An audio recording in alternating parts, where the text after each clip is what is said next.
¿Qué tal? Mi nombre es Ángel Rosas, soy regisseur de carrera y coreógrafo profesional. Bueno, todo esto inicia desde hace muchísimos años, más de 20 años, gracias a la oportunidad. Yo estudié en el Centro de Investigación Coreográfica del Instituto Nacional de Bellas Artes y Literatura, y es ahí en donde, a partir de las prácticas escénicas, se generaban proyectos coreográficos y en los proyectos de fin de curso siempre había obra que hacer, que reponer y que remontar. Y es ahí donde tengo la oportunidad de empezar esta bellísima labor que ha estado conmigo acompañándome desde los ochentas. Como coreógrafo es en los noventas, en lo cual me estreno prácticamente en el premio Imbawam de aquel tiempo, 93, 92. Exactamente. Yo empiezo muy pequeño a hacer danza, ¿no? Y esto fue hacia 1976-77. Fíjate que siempre fue un ámbito mío. Yo tenía muchísimo esta capacidad de imaginar otros mundos y de crear a partir de lo que yo veía en los contextos donde yo habitaba. Me refiero a mi casa. Teníamos una casa que tenía un gran, llamémoslo, patio, y en este patio había mucha humedad, mucha humedad. Y entonces es ahí en donde yo jugaba con las formas y sentía la composición en las paredes y empezaba a desarrollar estas habilidades de creación y de espacio. Mira, a mí los temas, soy un coreógrafo posmoderno totalmente, en el sentido de contemporaneidad. Me gusta muchísimo la abstracción y la metáfora. En mi formación tuve la oportunidad de contar con grandes escuelas, o corrientes, más bien, como corrientes, más para que no se confunda, ¿no? Los cuales pueden ser totalmente minimalista y conceptual. Y en ese sentido, tuve la oportunidad de viajar y terminar mi formación en el Charleroi, que es una escuela especializada en cuanto a la dirección de conceptos y construcción de nuevas poéticas en el espacio. Y es ahí en donde tengo todo mi contacto con toda la escudería de Bélgica y principalmente con Ana Teresa de Kesmaker, que es una de las maestras las cuales tengo en consideración muy alta porque me dio y me enseñó todas las metodologías y todas las maneras de cómo pensar el movimiento a partir del minimalismo en danza. Y los temas que yo trato son desde las personas hacia las personas y en sus entornos. Me encanta hablar en ese sentido de lo que le pasa al ser humano, sus contradicciones, sus vivencias, sus emociones, sus quiebres emocionales, sus quiebres de situaciones, las rupturas, el amor, el desamor y los encuentros y los desencuentros. Y en general siempre tengo esa fascinación por encontrar esa otra parte de ver la realidad desde otro lugar y también un tema que es fundamental en mi obra es la arquitectura, los espacios, el espacio tangible, el intangible, los puntos de fuga, la conexión, la quiniosfera de movimiento de Laban. Y en general, lo que me gusta muchísimo es sumarle como capas de contenido. Y una de esas capas siempre estoy pensando en el espacio, en el ritmo y en el cuerpo por ser en movimiento. Me considero un coreógrafo que siempre discursa sobre el movimiento. Me encanta lo conceptual, me encanta lo performático y he hecho enlaces como performática del ballet, cómo fusionar, integrar bailarines de danza clásica con todo un bagaje y un lenguaje muy establecido y muy estructurado a nuevas propuestas en donde la utilización de objetos, de espacios restringidos, de contención, de imágenes y de estados alteran, deslocalizan y vuelven a interpretar el lenguaje de la danza clásica y no ves la raíz, ves la esencia de esos cuerpos en movimiento y siempre he apostado por mis intérpretes. Para mí, incluso yo les considero co-creadores. Yo sin ellos no podría manifestar y materializar las ideas en movimiento y lo que me fascina siempre, o tengo muchísima atención, es invitar a gente que tenga esta capacidad expresiva de laboratorio, de experimentación y que pueda viajar a otros mundos entrelazados entre la danza, los géneros de la danza, el espacio, la arquitectura y el movimiento. De una admiración. De hecho, todo empezó, bueno, con la maestra Isabel Beteta, primero la primera, ¿no? Yo veía a Isabel, había un estudio en Polanco que era del maestro Bernardo Benítez, estoy hablando de los ochentas, Danza, Ballet Dance Studio. Y en este estudio que estaba en Nebraska, nosotros éramos muy pequeñitos y tenía como una segunda parte que estaba el salón de danza hermoso y arriba tú te cambiabas y veías porque había un número muy, ¿cómo explicarlo? Había un número de espacio muy definido y entonces llegaban los profesionales. Y entre esos profesionales tuve la oportunidad de ver a Leticia Alvarado, a Jesús Romero, a Mari Joel, la esposa del maestro Bernardo, e iba Isabel Beteta. Y a mí algo que siempre me encantó de Isabel, en el sentido, bueno, la maestra Isabel, por favor, de la maestra Isabel, es ver esa capacidad que tiene de transportar y transformar su cuerpo, incluso en una clase. Siempre ha tenido esa capacidad camaleónica de transformarse y de expandir su energía y de construir en su clase y en su entrenamiento una nueva visión de lo que es ella y cómo lo se iba construyendo. A mí me llamaba muchísimo el ojo, yo la veía muchísimo a ella, como ella pertenecía a la agrupación Contempodanza en aquellos tiempos, bajo la dirección de la maestra Cecilia Lugo. Y en ese momento nosotros veíamos y aprendíamos de nuestros maestros que estaban haciendo clase y cuando alguien no llegaba, porque creo que eran 25 el número de bailarines que podían estar en el estudio, señalaba a alguien, el maestro Bernardo Benítez, y ya bajábamos porque tenías que estar cambiado y caliente.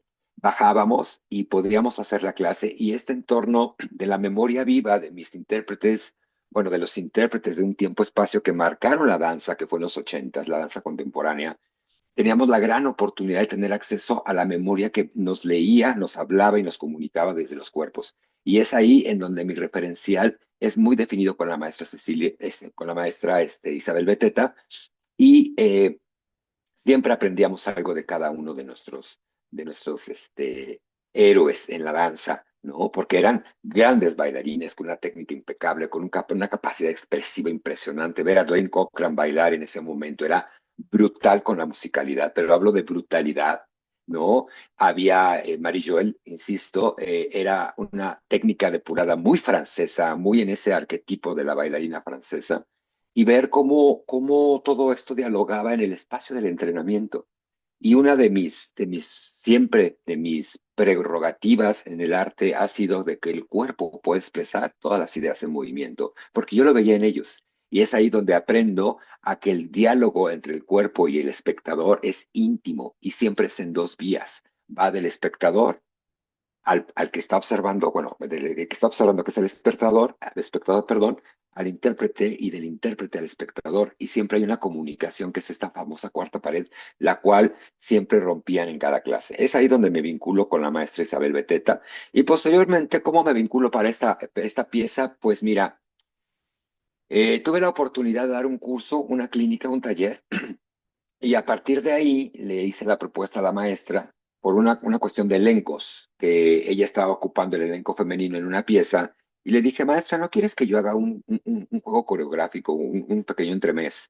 Y ella me dice, no, pues aviéntate una pieza. Fue así de honesta, de amable, de contenedora, de generosa, que me invita a trabajar con ellos, ¿no? Ellos habían visto mi trabajo como docente y se me invita como coreógrafo a ser parte de esta temporada de la botica contemporánea. Historias privadas habla de la memoria de Ángel Rosas. Habla de este individuo, habla de un ser que es igual que tú, que tiene historias, que tiene cosas que contar. Y lo que es muy interesante, y hago la invitación a todo el público, a que seamos y veamos la capacidad que tenemos como ser humanos de transmitir y de comunicar. Tu historia es igual de importante que cualquiera de cualquier creador. Y es ahí en donde yo me vinculo y empiezo a hablar desde como ángel, como un ser humano que vive en un lugar, en una colonia y pertenece a una comunidad, pertenece a un lugar en lo cual él discursa. Y en este sentido, yo vivía en el edificio Ermita, el que está en Revolución y Benjamin Franklin, un edificio art déco hermoso que tiene más de 100 años de construcción, ha sido emblemático en la arquitectura de la Ciudad de México, y lo trabaja la Fundación Miel y Pesado. Lo comento porque el espacio era un espacio de residencia artística en aquel tiempo para muchos refugiados artistas españoles y para quien quiera que quisiera crear. Y eran habitaciones muy pensadas en este sentido de espacialidad y tenía una tina de los años 30, una cosa hermosa. Y yo ahí pasaba mucho tiempo, curiosamente no en la tina, sino en ese espacio que se circunda entre la base de la tina, el espejo que tenía enfrente y una luz muy particular que entraba. Y para mí era un espacio de meditación increíble. El escuchar, nada más abría yo la llave del agua para que se llenara la tina, la llenaba, estar escuchando el agua, el tintineo y la luz. Es una luz especial porque estaba decorada como con vitrales muy particulares de esa época, de esos colores muy deco, y daba un ambiente propicio para la introspección. En ese mundo yo viajaba y a veces tardaba más en prepararme para el baño que lo que me tardaba en bañar, pero porque tenía esa posibilidad de viajar en la realidad y simplemente era escuchar el tiempo, ver la luz en movimiento y sentir este vaho natural que se genera cuando vas a la tina. Y eso me transportaba y me hacía reflexionar, pensar, meditar, cuestionarme y dejaba que la mente fluyera y las emociones en ese sentido solamente me traspasaran y fueran más allá de mí. Y es ahí en donde por eso hablo de identidad. ¿Quién soy? ¿Qué soy en este momento? Y era un ser humano como cualquier ser humano que que se prepara para bañarse y en esa preparación tiene un quiebre. Y quiebre no me refiero a algo dramático, simplemente cambia la realidad, cambia la perspectiva, cambia la luz y es ahí donde aflora una reflexión hacia mi interior, hacia lo que yo estoy haciendo, hacia lo que es la contención, la pausa, la espera, el entender, el dejar que las ideas fluyan y se genera ahí por primera vez esta parte de cómo la inflexión puede quebrar el espacio. Y esta, o llamémoslo, esta exploración, su primer, digamos, lo que concepto que se materializa es toda una sesión de fotos que se hace para la revista de Danza UNAM, bajo la dirección del maestro Cuauhtémoc Nájera, en donde a mí me contratan como un director de conceptos y se genera un tríptico revista la cual habla y dialoga de toda la historia del edificio Ermita. Cuando yo viví en ese edificio decía, esta es una belleza arquitectónica para aprovechar y cada recovejo, cada luz, cada espacio tenía un qué decir y una memoria. Por ejemplo, toda la herrería fue hecha por Diego Rivera, toda la herrería, los pasamanos, las chapas, las llaves, todo tenía un discurso artístico. Los murales, bueno, había murales en algún tiempo que eran en blanco y negro a carboncillo, que después con el tiempo se fueron deslineando y después cuando lo pintaron, pues ya también desapareció, pero quedaba esa memoria, quedaba ese como espíritu, ese dejo, esa huella, esa manera de que el tiempo puede ser capturado y la emoción puede ser capturada en el tiempo. Y de todo esto habla un poco estas historias privadas, es estar en estos lugares íntimos de inflexión que nos permiten desdoblarnos y poder dialogar con nosotros mismos para poder comunicarnos con los demás. Para mí, la danza y el arte es una manera, es una forma de dialogar desde lo individual con reflejo en lo colectivo para sanar entonces a partir de ese colectivo lo individual. Y digo sanar por comunicar. Yo comunico al colectivo y el colectivo con su energía también me comunica. Y es ahí donde se establece el diálogo escénico, que cada vez lo veo en ese sentido mucho más con esta firmeza, en mi caso, de que el cuerpo para mí la danza necesita de muy pocos elementos para poder construir discursos, conceptos y maneras de pensamiento en movimiento. Además de la tecnología que también lo he estado implementando a lo largo de mi trayectoria, ahora en este día, en este momento, creo que es en, de y para el cuerpo a partir de cómo establecer ese diálogo con las audiencias. Sí, te voy a platicar algo, una anécdota muy hermosa. Cuando yo trabajaba en la dirección de danza de la UNAM, tanto como miembro del consejo consultivo de la dirección del maestro Nájera como de director de programación bajo la dirección de la maestra Angélica Klen, tenía mucho acceso a las bodegas de bajas de la UNAM y a las bodegas de escenografía de teatro y danza. ¿Por qué hago la diferencia? Porque en las bodegas de bajas había una cantidad de elementos que pertenecían a rectoría, a todas las islas, a las facultades, una cantidad de materiales y de objetos que iban a dar esas bodegas, porque no se pueden tirar. O sea, no lo puedes tirar, lo das de baja, pero sigue conservándose. Y era un alucine ir primero a estas bodegas de bajas, en donde había escritorios, las primeras máquinas de escribir. De hecho, hay una cámara que fue la primera cámara fotográfica que llega a México en la UNAM y ahí está conservada y está resguardada y hay muchos escritorios, sillas, elementos que nos hablan de una memoria física y de un tiempo. Y entre de esos elementos, cuando yo viajo entonces después y posteriormente a la bodega de teatro y danza, había muchos elementos objetuales porque se mezclaban el resguardo tanto de danza como teatro. Y en teatro es muy usual utilizar ciertos componentes simbólicos y de utilización, como puede ser una tina, como puede ser un baño, como puede ser una silla de odontología, como pueden ser archiveros, como pueden ser carpetas. Habría de la Biblioteca Central todas las fichas, un cajón de fichas, en donde tú podías, no sé si te acuerdas que eran unas fichitas así chiquitas, bibliográficas, en donde decía el nombre del título, la peculiaridad y dónde lo encontrabas. Todo eso está ahí en las bodegas de bajas y en la bodega de teatro y danza de la UNAM. Y es un acceso a la memoria y al tiempo. Siempre he considerado que los objetos también tienen memoria, que tienen historias que contar, y nosotros lo que hacemos es que las propiciamos, nos reflejan y las potenciamos a nuestro mundo interior. Y sí, en concreto, sí existe esa tina. Mi ideal era tener una tina de metal, en escenario, en la escena, porque son tinas muy viejas, son de los 40, 50, que en ese tiempo se usaban para revelado, se usaban para otras manifestaciones u otras áreas, pero en ese momento se usaban tinas muy grandes para los líquidos de revelado fotográfico. Y ahí estaban esas tinas, pero apiladas, 25, 30 tinas, era una cosa bellísima. Y desde ahí me vino esta idea de algún día utilizar una tina de baño.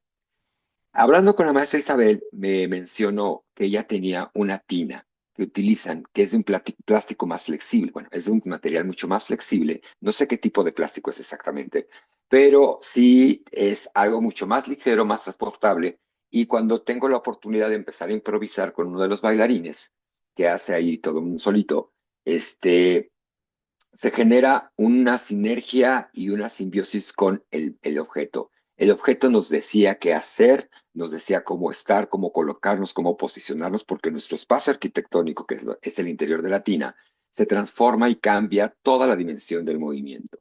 Es ahí en donde el objeto le dicta al intérprete, hay un diálogo de qué y cómo hacer, simbolizar, estructurar, leer, volver a plantear todo lo que podría ser el lenguaje de movimiento cuando se integra a un objetual, pero además es simbólico. Hay solamente acciones en donde permanecen ciertas posiciones, en donde la tina y él generan un símbolo y ese símbolo el espectador lo ve, en este caso yo ya lo vi en esta primera instancia como coreógrafo, lo veo y entonces vamos construyendo las imágenes a partir de este diálogo entre el objeto, que es un objeto vivo, que tiene referencia y te ubica inmediatamente, y el intérprete. Y entonces, ¿cómo se trastocan mutuamente? El intérprete no podría ser, como regla fundamental para mí, lo que está haciendo si no existiera la tina. Y el valor simbólico del objeto no sería el mismo si no estuviera presente el intérprete. Entonces, se correlacionan y se integran, y los dos son esenciales. Si no existen los dos en la escena, no se da ese valor simbólico. Así es, te digo, empieza con esta parte. Es un trío que para mí, lo comentaba a los chicos, no es una relación de tres chicos que se encuentran en el campo o en el partido o en el mall y sucede. No, para mí es un desdoblamiento de la realidad. Es el mismo personaje en presente, en pasado y en futuro. Es un desdoblamiento en tres cuerpos que sería como la sombra, y también tengo mucho eso, hablándote de las luces y del edificio Ermita, que es de donde viene todo esto, toda esta serie de influencia y toda esta manera de ver la realidad, estas luces naturales como la que estamos viviendo en este momento que me está alumbrando genera una sombra, pero cuando yo abría la puerta se generaba otra sombra y entonces se generaba una multiplicidad de sombras y yo atendiendo al concepto sombra desde el planteamiento metafísico y psicológico es un desdoblamiento de lo que tú no ves. Es aquello que se resguarda en ese lugar del linde entre la luz y la penumbra, y entonces, hablando psicológicamente, es aquello que no reconocemos y que no vemos de nosotros mismos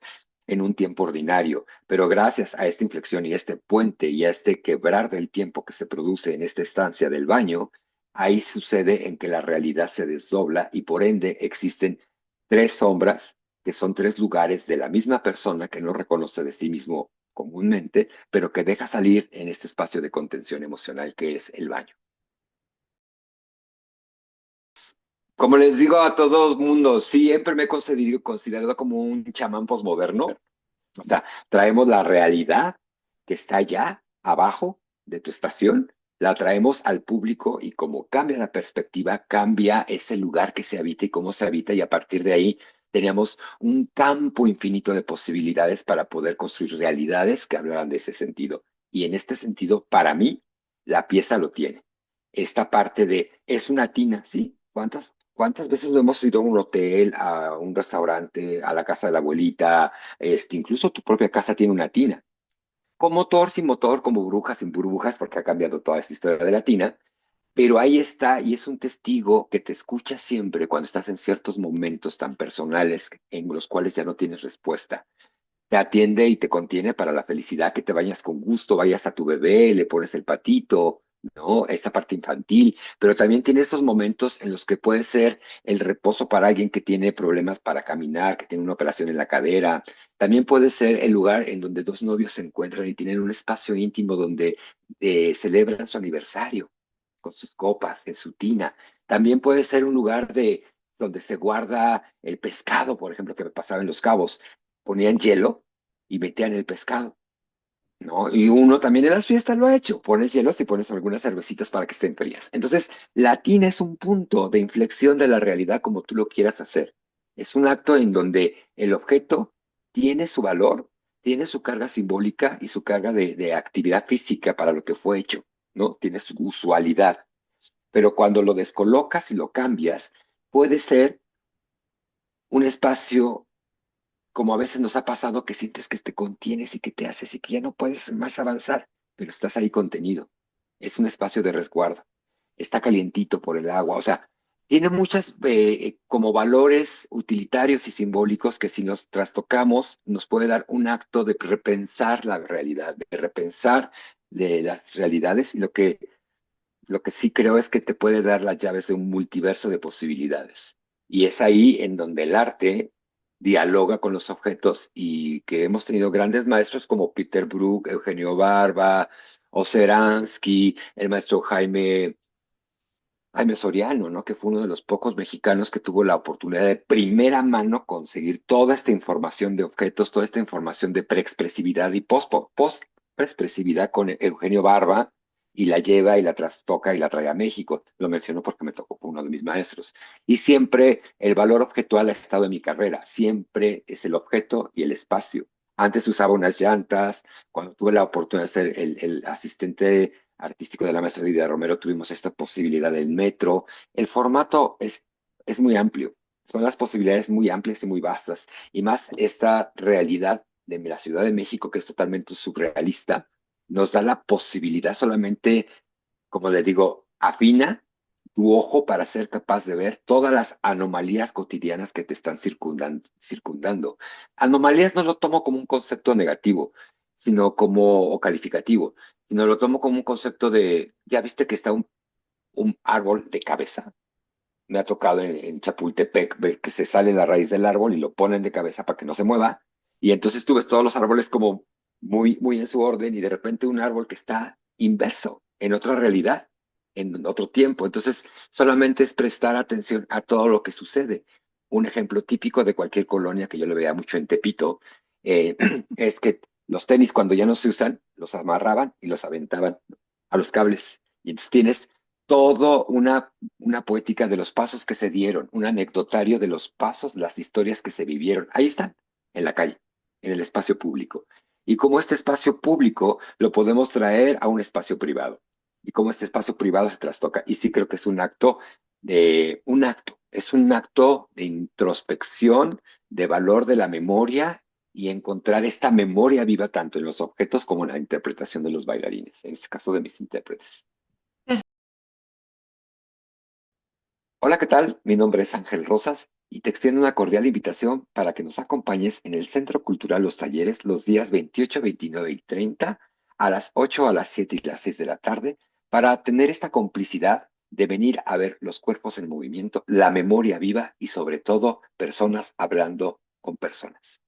Te hago una atenta invitación para que nos acompañes, para que seas partícipe de esta aventura hacia la memoria, hacia el arte del movimiento y algo muy particular, un puente para volvernos a encontrar.